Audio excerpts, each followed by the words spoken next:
प्रिय मित्रों, नमस्कार। AFEIS.com में आपका स्वागत है। दोस्तों, मैं हूं डॉक्टर विजय अग्रवाल और ये लेक्चर काफ़ी छोटा लेक्चर है। इस वीडियो लेक्चर में हम बात करेंगे कि सिविल सर्विस की तैयारी करने वाले एक स्टूडेंट को विश्व इतिहास की जानकारी क्यों होनी चाहिए। विश्व इतिहास क्यों, यहाँ आप विश्व इतिहास क्यों के तहत की जानकारी क्यों आप अपनी तरफ से ऐड कर लीजिए। क्योंकि सामान्यतया मैंने देखा है कि स्टूडेंट ये प्रश्न करते हैं कि सर हम एडमिनिस्ट्रेटर बनने जा रहे हैं या हम रेवेन्यू सर्विस में जाएंगे, तो हमें ये सब पढ़ने की ज़रूरत क्या है। और चलिए दूसरे विषयों के बारे में तो वो अपनी तरफ से कुछ उत्तर ढूंढ भी लेते हैं कि हमें थोड़ी सी इकोनॉमिक्स की जानकारी होनी चाहिए, अपने देश के इतिहास की जानकारी तो हमें होनी ही चाहिए, ज्योग्राफी भी हमें मालूम होना चाहिए और अपने देश की ज्योग्राफी तो विशेष रूप से मालूम होना चाहिए। तो वहाँ वो अपने आप को समझा लेते हैं।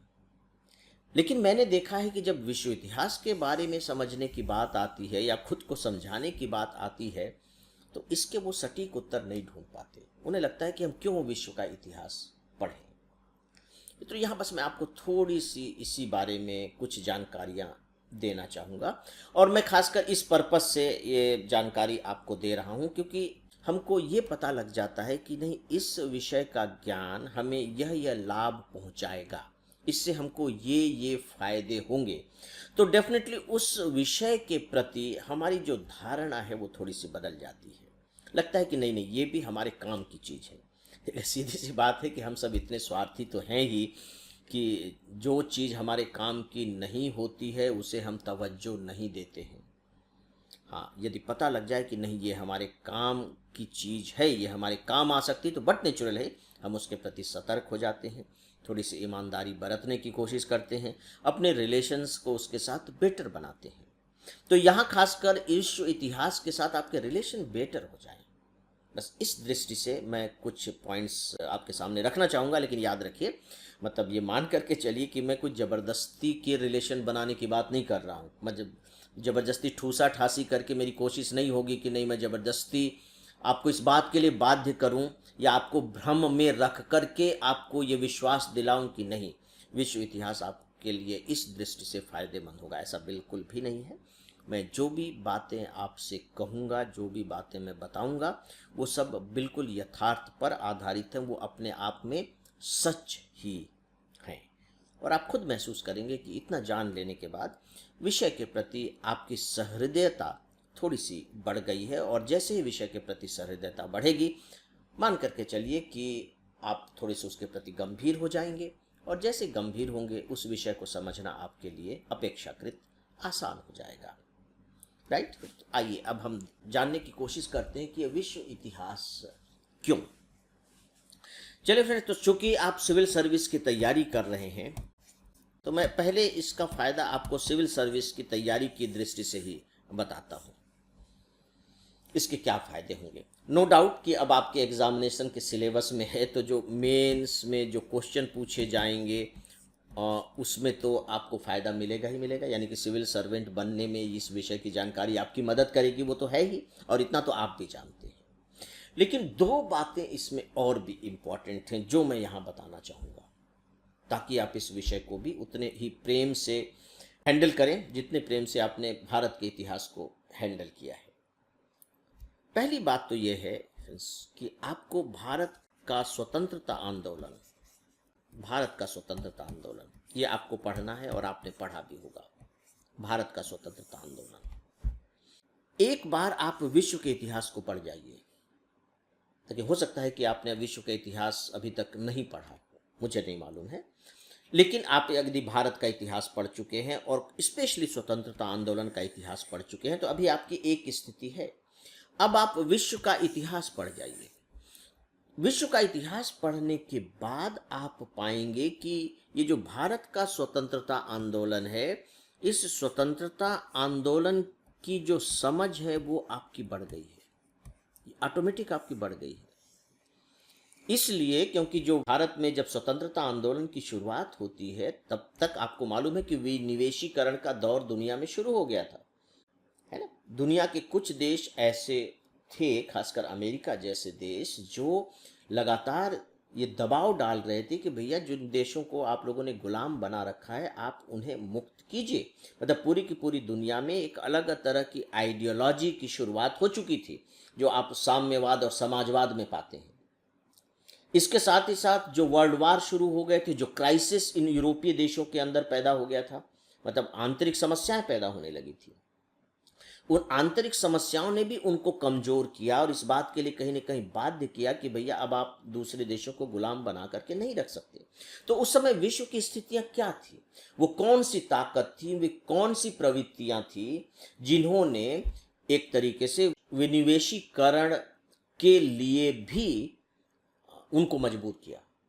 तो इसे आप तभी समझ पाएंगे सही मायने में जब आपके पास विश्व इतिहास की समझ होगी।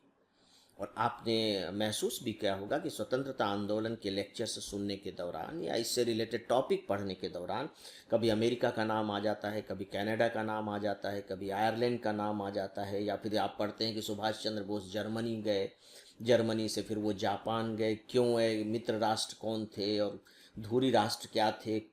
तो ये सारी स्थितियां अभी तो आपने केवल स्वतंत्रता आंदोलन के संदर्भ में देखी हैं, लेकिन जब आप विश्व इतिहास पढ़ लेंगे तब आपका जो दायरा है वो एकदम से बढ़ जाएगा, जो समझ है वो एकदम से व्यापक हो जाएगी। तो कह लीजिए कि अप्रत्यक्ष रूप से जो भारत का स्वतंत्रता आंदोलन है उसकी समझ को भी विकसित करने में, व्यापक बनाने में ये विश्व का इतिहास मित्रों आपकी मदद करेगा। जो दूसरी जो इम्पोर्टेंट बात है दोस्तों, वो है अंतरराष्ट्रीय संबंध, इंटरनेशनल रिलेशन। ये जो अंतर्राष्ट्रीय संबंध है ये आपके मेंस का सेकेंड पेपर है, जो पॉलिटिकल साइंस का आपका पेपर है उसमें एक भाग है अंतरराष्ट्रीय संबंध, इंटरनेशनल रिलेशन। अब सवाल ये है कि आप इस इंटरनेशनल रिलेशन पर कैसे अपनी पकड़ बनाएंगे। मित्रों, मैं खासकर इस शब्द का इस्तेमाल जानबूझकर करता हूँ, पकड़, समझ। पढ़ने के लिए आप किताब से पढ़ लेंगे, लेकिन सिविल सर्विस में केवल पढ़ लेने से बात नहीं बनती है, आपको विषय को समझना पड़ता है, उस पर आपको पकड़ बनानी पड़ती है। तो वो पकड़ कैसे बनेगी। इंटरनेशनल रिलेशन ठीक है, आप आज के संदर्भ में तो समझ जाएंगे, लेकिन इनका मॉडर्न कॉन्टेक्स्ट, इसकी पृष्ठभूमि क्या है, क्यों दुनिया इस तरीके से काम कर रही है, क्यों रूस और अमेरिका अभी भी लगातार एक दूसरे के विरोध में खड़े हैं, क्या हो गया फर्स्ट वर्ल्ड वार में, कैसे सेकेंड वर्ल्ड वार में अलग अलग ग्रुप बन गए, फिर कैसे यूएनओ, आप अंतर्राष्ट्रीय संबंध के तहत ही आपको जो अंतर्राष्ट्रीय जो संस्थाएं हैं उनके बारे में पढ़ना है। आप यूनाइटेड नेशनल ऑर्गेनाइजेशन के बारे में पढ़ते हैं, वर्ल्ड बैंक के बारे में पढ़ते हैं, आप इंटरनेशनल मॉनेटरी फंड के बारे में पढ़ते हैं, आप गुटनिरपेक्ष आंदोलन के बारे में पढ़ते हैं। तो ये सब क्यों बने, कैसे बने, गुटनिरपेक्ष आंदोलन के यही देश मेंबर्स क्यों हुए, तो आप इन सब को कैसे समझेंगे। किताबों में आप पढ़ लेंगे, किताबों से आप याद भी कर लेंगे, उससे आपका हो सकता है कि थोड़ा बहुत काम चल भी जाए। मैं ऐसा नहीं कहता कि नहीं वो बिल्कुल ही व्यर्थ जाएगा, लेकिन काम चलाना क्यों, उस पर अच्छी पकड़ अब थोड़ा सा और अतिरिक्त पढ़ करके हो सकती है, तो वो क्यों नहीं हमें करनी चाहिए। और वैसे भी आपको वर्ल्ड हिस्ट्री तो पढ़ना ही पड़ेगा, लेकिन ऐसा नहीं कि वर्ल्ड हिस्ट्री को पढ़ने के बाद आप सिर्फ वर्ल्ड हिस्ट्री के क्वेश्चंस ही सॉल्व करने के लायक होंगे, नॉट एट ऑल। वो आपको भारत के स्वतंत्रता आंदोलन यानी कि जनरल स्टडीज के फर्स्ट पेपर में आपकी मदद कर रहा है, और आप यहाँ देख रहे हैं कि आपके इंटरनेशनल रिलेशन में भी आपकी मदद कर रहा है, यानी कि सेकेंड पेपर में भी मदद कर रहा है, और ये सब मेंस में है। और यहाँ तक कि जो अंतर्राष्ट्रीय संबंध हैं, इन अंतर्राष्ट्रीय संबंधों से जुड़े हुए प्रश्न प्री में भी पूछे जाते हैं, और कुछ प्रश्न तो ऐसे होते हैं जो अंडरस्टैंडिंग की डिमांड करते हैं, स्ट्रेट नहीं होते। अगर आपको विश्व इतिहास की समझ है तो आप पाएंगे कि अंडरस्टैंडिंग पर बेस्ड जो अंतर्राष्ट्रीय संबंध के क्वेश्चंस आपके प्री में पूछे गए हैं उसमें भी आपको मदद मिलेगी। तो दोस्तों, इस दृष्टि से भी जो विश्व इतिहास है आपके बहुत पक्ष में है, आपके लिए बहुत मददगार है। दोस्तों, अब एक तीसरी बात है, जो तीसरी बात है वो है अर्थव्यवस्था। देखिए, अभी मैं जितनी भी चर्चा आपसे कर रहा हूँ वो केवल आपके सिविल सर्विस के पेपर के संदर्भ में कर रहा हूँ कि किस तरीके से एक विषय जिसका नाम यहाँ विश्व इतिहास है वो आपको दूसरे विषयों में भी मदद कर रहा है, ताकि आप शुरू से ही सतर्क होकर के विश्व इतिहास पर थोड़ा सा ज़्यादा ध्यान देने लगे। अदरवाइज़ खतरा क्या होता है कि अनसॉल्व पेपर आपने पलटे, उसमें देखा कि यार एक दो प्रश्न पूछे जाते हैं, फिर आपको लगेगा कि एक दो प्रश्नों के लिए क्यों इतनी माथामारी की जाए, माथापच्ची की जाए, छोड़ दो या बहुत ही सामान्य तरीके से पढ़ लो, दूसरे पे ज़्यादा मेहनत करो।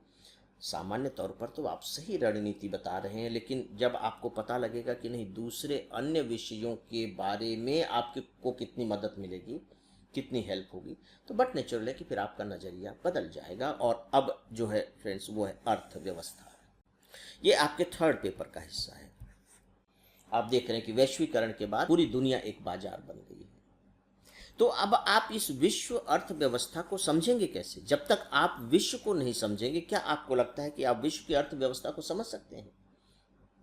जब भारत किसी दूसरे देश के साथ अपने रिलेशन एस्टेब्लिश करेगा तो नो डाउट कि वो अंतर्राष्ट्रीय संबंध का हिस्सा है, लेकिन जब वो आर्थिक संबंध पर आकर के बात टिक गई है, जैसे वर्ल्ड ट्रेड ऑर्गेनाइजेशन, मान लीजिए वर्ल्ड ट्रेड ऑर्गेनाइजेशन एक अंतर्राष्ट्रीय संस्था है, उसको आपको अंतर्राष्ट्रीय संबंध के अंतर्गत पढ़ना होगा।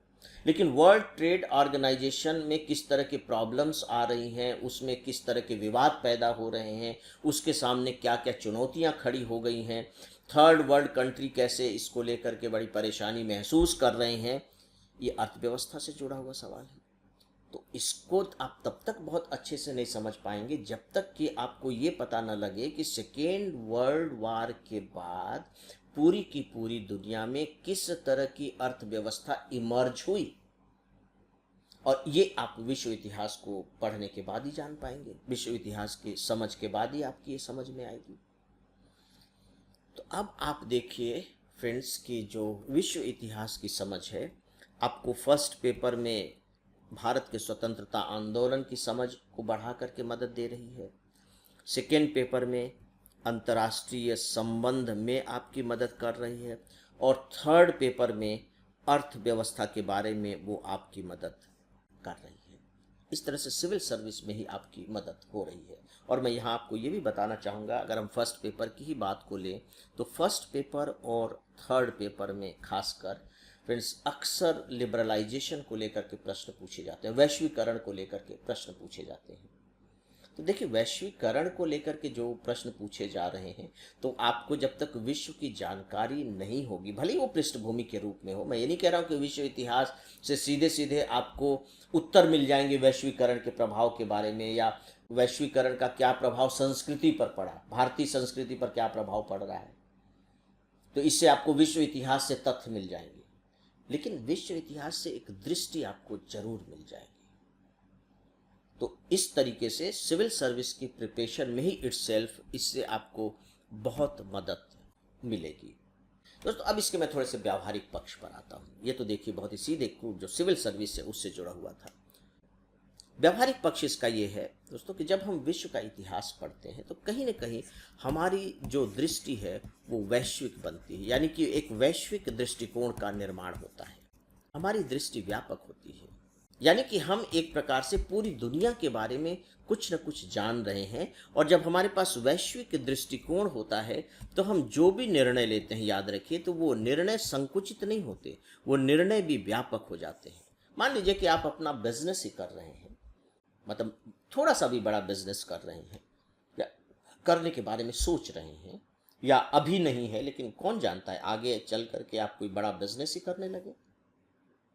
तो बड़ा जब आप बिजनेस करते हैं तो स्वाभाविक है कि बड़ा बिजनेस का मतलब है कि आप कुछ विश्व स्तर के बारे में सोच रहे हैं।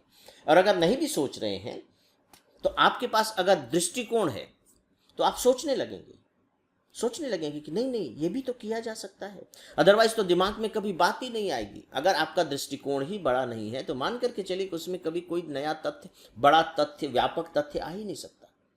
एक बार अगर आप इतिहास को, विश्व के इतिहास को समझ लेते हैं तो नो डाउट है कि आपका दृष्टिकोण व्यापक हो चुका है, उसमें नई नई चीजें आएंगी और फिर निर्णय लेने में आपको बहुत मदद मिलेगी। देखिए मित्रों, खासकर इतिहास के बारे में जब हम लोग बात कर रहे थे, बिल्कुल शुरुआत में जब भारतीय इतिहास की शुरुआत हो रही थी, तो मैंने कहा था कि दुनिया के जो अच्छे लीडर्स हुए हैं, जो अच्छे डिसीजन मेकर्स हुए, उनमें ज़्यादातर लोग वो हुए हैं जो जिनके पास इतिहास बोध थी, इतिहास दृष्टि थी। तो इतिहास दृष्टि बेसिकली हमारे जीवन के लिए भी बहुत महत्वपूर्ण रोल प्ले करते हैं, क्योंकि हमारा दृष्टिकोण अब वैश्विक हो गया है। और फिर मित्रों, मान लीजिए कि आप आईएफएस बन गए हैं, तो आप पहले से ही वैश्विक दृष्टिकोण वाले, इंडियन फॉरेन सर्विस में अगर आपको जाना है तो चलिए, वो तो अपनी ट्रेनिंग देंगे ही, आपको बताएंगे ही चीज़ें, तो यहाँ आपको पहले से ही थोड़ी सी मदद मिल गई। और फिर अगर आप टूर में ही जाना चाह रहे हैं, चलिए आप दुनिया का भ्रमण करना चाह रहे हैं, फॉरेन टूर पे जाना, अपनी तरफ से पर्यटन अपनी फैमिली के साथ जाना चाह रहे हैं, तो आपको नहीं लगता है कि विश्व की जो जानकारी होगी वह आपको इस बारे में निर्णय लेने में मदद करेगी? आप कह सकते हैं सर, निर्णय लेने में मदद करने की क्या ज़रूरत है, जो टूर के जो टूरिस्ट एजेंट होते हैं वो हमें बता देंगे। नो डाउट, लेकिन याद रखिए कि टूरिस्ट एजेंट आपके सामने बहुत से ऑप्शन देंगे कि यहाँ भी जा सकते हैं, यहाँ भी जा सकते हैं, यहाँ भी जा सकते हैं। हो सकता है कि आपके ऑप्शन में ये हो कि भैया सस्ता कौन सा है, महंगा कौन सा है, वो एक बात है। लेकिन अगर आपके पास विश्व इतिहास की जानकारी है तो इस बारे में जो आप निर्णय लेंगे वो बिल्कुल ही अलग होगा कि यार चलो वहाँ का कल्चर देखा जाए, वहाँ का आर्किटेक्ट समझा जाए, वहाँ की चीज़ों को जानने की कोशिश की जाए, तो अलग ही वो आपके निर्णय को रूप दे देंगे, आपके निर्णय को वो अलग से मूल्यवान बना देंगे। मित्रों, मैंने देखा है कि जब कभी भी विश्व में जब यात्रा करने का मुझे मौका मिला, तो मैं देख रहा हूँ कि सामान्य लोग कुछ नहीं, अपना जा रहे हैं, चीज़ें देख रहे हैं, लेकिन जैसे ही मैंने इतिहास के बारे में बताना शुरू किया उनको कि नहीं देखिए, आप ये जो वेटिकन सिटी में ये जो पेंटिंग देख रहे हैं, इन पेंटिंग को बनाने वाला माइकल एंजेलो है। और माइकल एंजेलो कौन है, किस युग में हुआ, क्यों इस तरह की पेंटिंग बनाई, तो मैंने देखा कि उनका पूरा का पूरा स्वाद ही बदल गया, टेस्ट बदल गया, उनकी धारणा बिल्कुल बदल गई, और वो उसको इतना ज़्यादा एंजॉय करने लगे, उन्हीं चीज़ों को जिन्हें वो अभी बहुत सामान्य रूप में लेकर के चल रहे थे, उन्हीं को अब वो ज़्यादा एंजॉय कर रहे हैं। और बाद में उन्होंने इस बात की बड़ी मुक्त कंठ से प्रशंसा की कि आपने तो हमारा बिल्कुल नज़रिया बदल दिया और क्या मज़ा आ गया, अदरवाइज वो सामान्य तरीके से देख रहे थे। तो मित्रों, मुझे लगता है कि ये व्यावहारिक जीवन की ये एक बहुत बड़ी बात है, जिनको आप अपने लाइफ में शामिल करके और अपने जीवन को ज़्यादा आनंददायक भी बना सकते हैं विश्व इतिहास की समझ के कारण। और फिर देखिए, सीधी सी बात है कि जब आप किसी से बात करते हैं तो एक जो बौद्धिकता का जो दबदबा है दोस्तों, वो दबदबा तो होता ही है। मैं आतंक की बात नहीं कर रहा हूँ, बौद्धिकता का दबदबा। अगर आप सच में पढ़े लिखे व्यक्ति कहलाना चाहते हैं, और कहलाना चाहेंगे ही, और आप हैं भी, लेकिन मैंने कहा कि सही में, यानी कि सामने वाला आपको मानने के लिए बाध्य हो जाए कि वास्तव में आप काफ़ी पढ़े लिखे हैं, तो भारतीय इतिहास के साथ साथ कहीं ना कहीं हम में विश्व इतिहास की भी समझ तो होनी ही चाहिए, ताकि यदि मैं हिटलर शब्द का प्रयोग कर रहा हूँ कि यार तुम तो बिल्कुल हिटलर ही बन गए हो, देखिए हम कहते हैं अक्सर तुम तो यार बिल्कुल हिटलर ही हो गए, तो मुझे मालूम तो हो कि यार ये हिटलर है कौन। फिर जब आप दूसरी चीज़ें भी पढ़ते हैं, उनके उल्लेख मिलते हैं, नाम के उल्लेख मिलते हैं, स्थानों के उल्लेख मिलते हैं, तो अगर विश्व इतिहास की हमें जानकारी है तो आप देखिए कि उन नामों का या उन स्थानों का अर्थ हमारे लिए कितना बदल चुका होता है, क्योंकि हम उनके पीछे की कहानियों से परिचित हैं, हम उनके बारे में कुछ न कुछ जानते हैं, हमारे लिए वो बिल्कुल नए नहीं है। तो मुझे ऐसा लगता है कि विश्व इतिहास मित्रों कहीं न कहीं हम में एक विश्व नागरिकता की अनुभूति भी दे देता है। विश्व नागरिकता कि ठीक है, मैं अपने देश का नागरिक हूँ और मुझे इसका गर्व है, और मैं अपने देश का नागरिक ही बने रहना चाहता हूँ। लेकिन चूंकि मैं पूरी दुनिया के बारे में भी जानता हूँ, थोड़ा थोड़ा सा ही सही, थोड़ा थोड़ा ही जानता हूँ, तो ये जो अनुभूति है अपने अंदर भी कहीं ना कहीं एक प्राउड महसूस कराती है कि नहीं यार, हम भी कुछ तो जानते हैं। फिर अगर आप विश्व इतिहास के साथ साथ मान लीजिए कि चलिए विश्व इतिहास को आप किनारे कर दीजिए, आप विश्व का साहित्य पढ़ना चाहते हैं। मैं अपनी बात बताऊं कि जब मैं स्टूडेंट था या कुछ समय बाद तक भी मुझे विश्व के साहित्य में आनंद नहीं आता था। इनफैक्ट नो डाउट कि मैंने विश्व का इतिहास पढ़ रखा था, लेकिन विश्व साहित्य से मैं जुड़ नहीं पाता था। और उस समय देखिए, जब स्टूडेंट लाइफ में आप रहते हैं तो उतने ज़्यादा गंभीरता से आप पढ़ते भी नहीं हैं। मैं तो आपको कह रहा हूँ कि आप गंभीरता से पढ़ें, इसलिए कि मैंने उस समय को अपना मिस कर दिया, इसलिए मैं आप भी मिस न करें इसलिए सतर्क कर रहा हूँ कि जब हम विश्व इतिहास को थोड़ा सा गंभीरता से पढ़ लेते हैं तो विश्व साहित्य में आनंद आने लगता है। और मुझे विश्व साहित्य में आनंद तब आया जब मैं सर्विस में आ गया और मैंने वर्ल्ड हिस्ट्री को एक अलग नज़रिए से पढ़ना शुरू किया, विश्व को समझने की कोशिश की। और फिर जब विश्व में घूमने का मौका मिला और जब लौट करके आया तो विश्व साहित्य में भी लगभग उसी तरह का आनंद आने लगा, कह लीजिए रसानुभूति होने लगी, जैसे कि भारतीय साहित्य में हो रहा है। नज़रिया इतना बदल गया क्योंकि अब आप उन देशों के बारे में जानते हैं, उन देशों को थोड़ा सा समझ रहे हैं। अदरवाइज उनकी चीज़ों से जुड़ाव ही नहीं हो पाता था कि ये क्या वर्णन कर रहा है, ये क्या कह रहा है। लेकिन जब आप उन देशों के बारे में थोड़ा सा जान लेते हैं तो मित्रों, यानी कि यूँ कह लीजिए कि उन देश के इतिहास के बारे में आप जब थोड़ा जान लेते हैं तो जो साहित्य है, साहित्य पढ़ने का आनंद ही अलग हो जाता है। और यदि साहित्य से और नीचे जाकर या ऊपर जाकर, जो भी आप कहें, अगर आप विश्व सिनेमा का आनंद लेना चाह रहे हैं तो मित्रों उसमें तो विश्व का इतिहास आपकी बहुत मदद करता है, बहुत मदद करता है।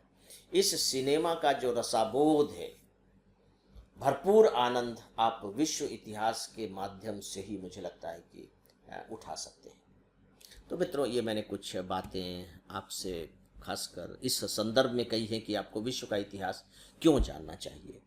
तो दोनों दृष्टि से मैंने आपके सामने अपने बिंदु रखे हैं। पहला यह कि किस तरह से सिविल सर्विस के लिए मददगार है, केवल आपके विश्व इतिहास के प्रश्नों की दृष्टि से ही नहीं बल्कि दूसरे प्रश्नों, दूसरे पेपर्स में भी कैसे, दूसरे विषयों में भी कैसे ये आपकी मदद करेगा, और साथ ही कि एक सिटीजन के रूप में भी कैसे यह आपके लिए बहुत अधिक लाभदायक हो सकता है। तो मित्रों, इसी के साथ ही अब मैं इसे यहीं समाप्त करना चाहूँगा। नमस्कार।